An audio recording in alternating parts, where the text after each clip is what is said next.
Rangers started off the season with a draw away at Tannadice, and while the result wasn't what we were looking for, there were some positives that we can take out of the game. Penalty to Rangers. Overall, I thought Rangers were fine. We weren't brilliant, but we weren't terrible either. The problem is that being fine won't be enough if we genuinely want to win the league this season. We're going to need to turn matches like this into victories because Celtic aren't going to hand us many opportunities. At the same time, it's the first game of the season. A draw away at Tannadice isn't the worst result in the world, so there's certainly no emergency yet. One of the biggest positives for me was actually the tactics. Regardless of the final result, I was pleasantly surprised by how Rangers approached the match. We attacked far more than I was expecting. We tried to get players forward, and we didn't just sit back waiting for something to happen. McInnes clearly wanted us to be aggressive. The performance wasn't perfect, but I could at least see the idea behind it, which hasn't always been the case with Rangers recently. I also thought the substitutions were made at the right moments. McInnes recognised when things needed to change, and he wasn't afraid to make those changes. The managerial decision making was generally good. The problem wasn't that Rangers lacked attacking intent or that McInnes waited too long to react.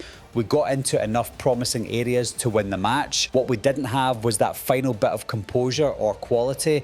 The opportunities were there, but the finishing simply wasn't. My man of the match was Aasgaard. I think he could become a genuinely important player for Rangers this season. He looks comfortable taking responsibility. He gives us quality around the edge of the box, and he's now clearly going to be one of our main set-piece takers. That becomes even more important now that James Tavernier is gone. For years, Tav was the player who took responsibility from free kicks and corners. Aasgaard might now be the man expected to fill that role. Cammy Devlin also played well in midfield. He didn't do anything spectacular, but that wasn't really what we needed from him. He kept things neat and tidy, moved the ball quickly enough, and gave the team a bit of stability. Devlin looks like the kind of player McInnes will trust. He'll compete, follow instructions, and do the less glamorous work that allows the more creative players to get forward. It was a solid performance and a decent introduction to what he can offer Rangers. At the other end of the pitch, Pandur was fine, but I'm still not completely convinced by him.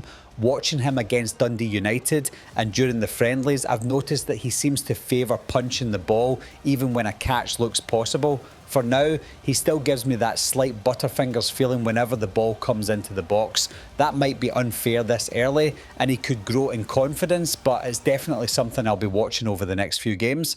Then we have Ben Godfrey, and unfortunately he was exactly what I feared he might be. When he's fit, he's clearly a very good defender. He's quick, experienced, and has played at a much higher level than the Scottish Premiership. However, we've signed an injury-prone English reject whose biggest problem has never really been his ability, it's been his availability. Rangers need players who can be trusted to play every week, and Godfrey already looks like he could be another constant injury concern. That's especially worrying when we're trying to build a settled defensive partnership. Rangers need consistency at the back. Ideally, you want two centre-backs who understand each other, play together regularly, and can build a proper partnership over the course of the season. Fernandes looks like he could be one half of that partnership, but Godfrey doesn't currently look like someone we can depend on to be the other half. He might be excellent whenever he plays, but if he's hardly ever available, that quality becomes almost irrelevant. So I'm leaving Tannadice slightly disappointed by the result, but not completely discouraged by the performance.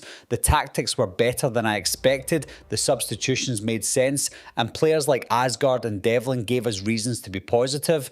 We attacked and created opportunities, but we didn't have the finishing required to win the match. It's only the first game, so there's no need for panic. However, Rangers can't settle for being fine this season. If we want the title, fine has to become much better very quickly.